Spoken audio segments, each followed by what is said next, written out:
অতীতগুলো আসলেই অনেক সুন্দর হয়। এই যে এই দিনটা ছিল আমার জীবনের অনেক সুন্দর একটা মুহূর্ত। মানে কোনো টেনশন ছাড়া মানুষের জীবন আসলেই সুন্দর।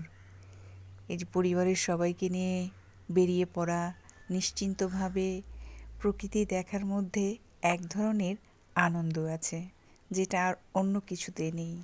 এই যে চলে গেলাম আমরা কালো কাঁকড়া বীচে।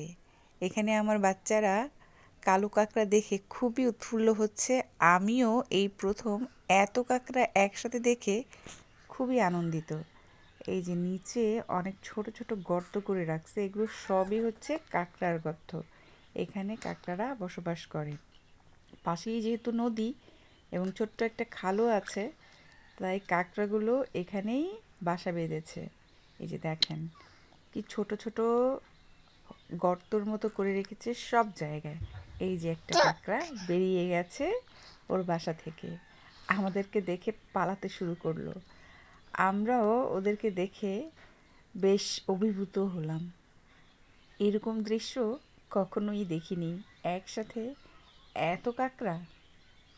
যাই হোক, সময়টা অনেক ভালো কেটেছে আমার বাচ্চাদেরকে নিয়ে।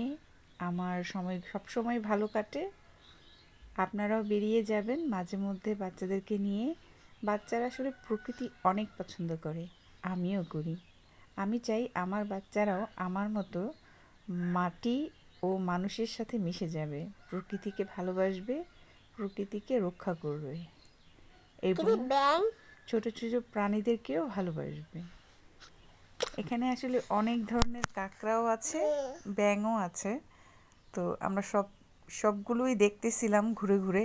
আর মনে হয় হাজার হাজার হাজার হাজার গর্ত।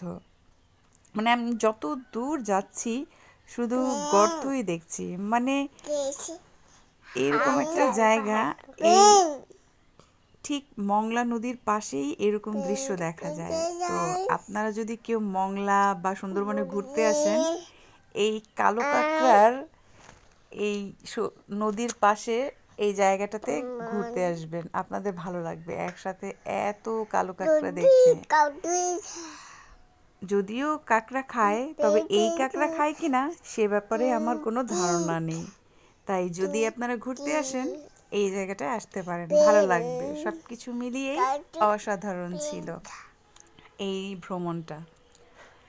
তো আমি সবসময় চেষ্টা করি আপনাদেরকে প্রকৃতি দেখানোর জন্য, এবং প্রকৃতির কাছাকাছি আসলে কতটা ভালো লাগে সেই জিনিসগুলো আপনাদেরকেও আমি শেয়ার করার জন্যই ভিডিওগুলো করি মূলত। তা আমার আশা যে আপনাদেরও এই ভিডিওগুলো ভালো লাগে। যদি ভালো লাগে লাইক এবং ভালোবাসা দিতে পারেন। ধন্যবাদ।